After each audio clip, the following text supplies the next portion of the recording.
Hey guys, it's Kirsten. Today I wanted to share with you all this idea that popped into my head as I was teaching yesterday. And it's definitely not the first time I've thought of this, but it really occurred to me that I should share it on the YouTube channel because it is extremely important.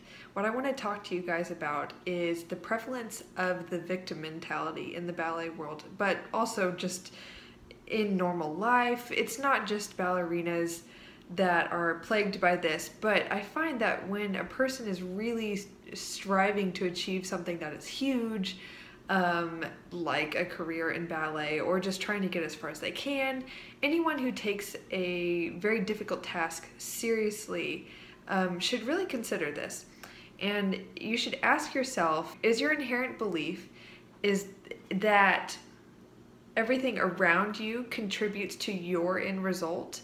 Is it environmental factors? Are you always blaming your outcomes on something else happening to you? Or do you think that you are the cause of your outcomes and that you have a very, very good amount of control?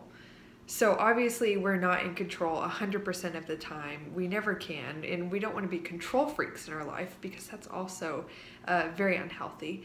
But I think that many dancers, and especially young dancers, could benefit from really examining themselves and questioning themselves if they're really starting to notice that they come up with a lot of excuses when you don't get that part, or you fall out of that pirouette, or don't get into that summer program. Of course, you shouldn't be really negative and always blame yourself for not getting where you want to go. However, you really need to make sure that you're not acting like a victim, like things are happening to you, or your training just isn't good enough, or your teachers are just bad. Well, you know, with all the online resources and just so many opportunities that you have to improve on your own and to really examine your own technique and be your own best teacher, I really think that there are very few valid excuses that you can be giving yourself and really accepting to give yourself comfort whenever you don't get that success. So what I want to challenge you all to do is start taking ownership of your outcomes. Ask yourself what more you could have done to get something accomplished, what more you could have done to finish that pirouette, to hold that balance longer. Are you going to start a pirouette and decide that you're going to finish it and say, if I didn't make it, it's because there's a technical flaw of mine and I'm going to just try harder? Or were you saying, oh, my shoe's dead on that side? You know, maybe it is. But the less you give in to those excuses with yourself, and when you're just explaining things to other people, are you always giving excuses? But the less you give into that, the more practice you will be in adapting in negative circumstances or non-ideal circumstances in order to create a good outcome. Like obviously when you're on stage, you could be wearing really dead shoes. Maybe it just, like I've had a shank crack on stage, or boxes just feel like they were great before I started, then all of a sudden it's totally soft and I still have half the dance left. Is the audience going to be able to have you stop the show and say, hey, sorry everyone, my shoe was dead, so I fell out of that pirouette. I really apologize. No, you can't do that, so you just adapt.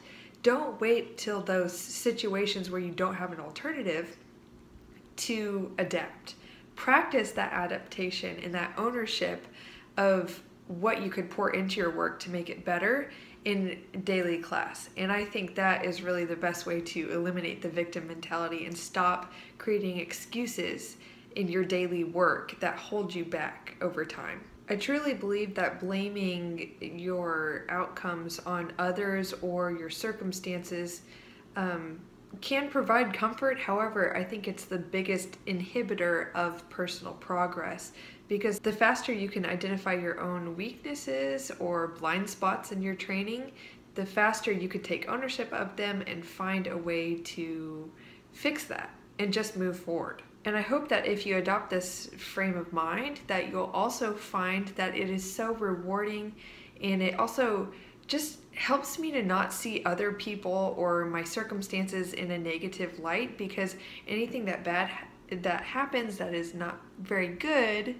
I'm not always looking at other people and looking for negative things in them to place the blame in. I'm not interested in assigning any sort of negative label on anyone or any circumstance. Yeah, sometimes it is the circumstance, sometimes it is another person, but the faster you can just say to yourself, well, it's not my problem, it's their problem, or that's just how it is, now let's move on, that is just so freeing, and you don't have to always live looking for someone to place the blame in. It's just a very positive way of living life. So I'll end there. I just want to encourage you guys to just take ownership of your own training, regardless of how much you like or dislike your teachers. You know, anything that you're tempted to point a finger at, just let it go. Know that that kind of stuff is out of your control, but you do have a lot of control over yourself, your thoughts, your own actions, and that's what's going to drive you forward, because you're the only person who can accomplish your own success. People can help you along the way, but ultimately you're the one that has to get there. So no matter what you do, if it's dance or anything, remember to not act like a victim. All right? So thank you guys for watching. I will see you guys next time. Bye.